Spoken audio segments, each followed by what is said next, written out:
ही लालीची कोणी मैत्रीण वगैरे कोणी आहे का? मैत्रीण मला नाही माहित साहेब, पण साहेब लालीला सगळीकडे बघितलं. पार अगदी टोल नाक्यापासून बस स्टॉप, रिक्षा स्टॉप, गावात, तालुक्याच्या ठिकाणी कुठं सापडली नाही. नाही, अशी कोणी अशी मैत्रीण जवळची सखी जिच्याकडे जाऊन हक्कानं राहू शकते अशी एखादी जागा? अशी जागा नाही सांगता येणार साहेब, पण साहेब ती जिथं कुठं असेल ना सुखरूप असावी.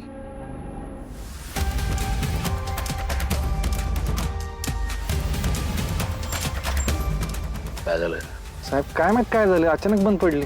बघ? एक मिनिट.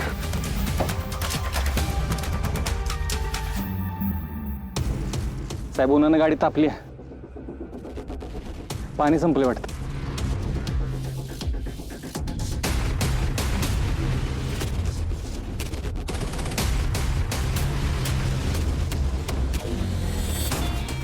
एवढ्याशा पाण्याने काय होणार?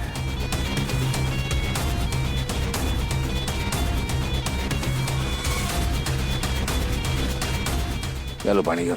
साहेब तुम्ही कुठं, मी जातो ना. गाडीवर थांब, तुम्ही आलोस.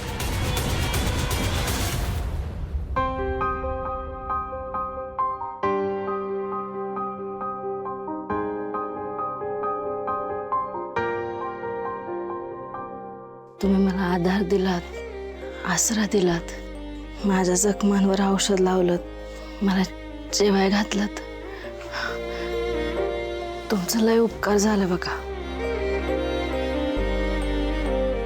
माझ्यामुळं लय कष्ट पडलं तुम्हाला, त्यासाठी माफ करा. येते.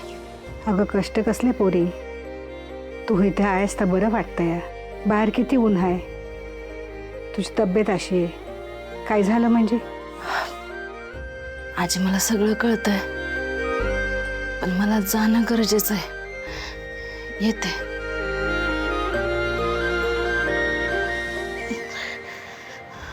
अगं पर तुझी तब्येत, अगं तुला बरं नाही पोरी, नग जाऊस. हे बघ पोरी, तुझी तब्येत ठीक नाही, तू इथंच राहा आणि काही लागलं तरी आम्ही आहोतच इथं. लगेच हाक मार.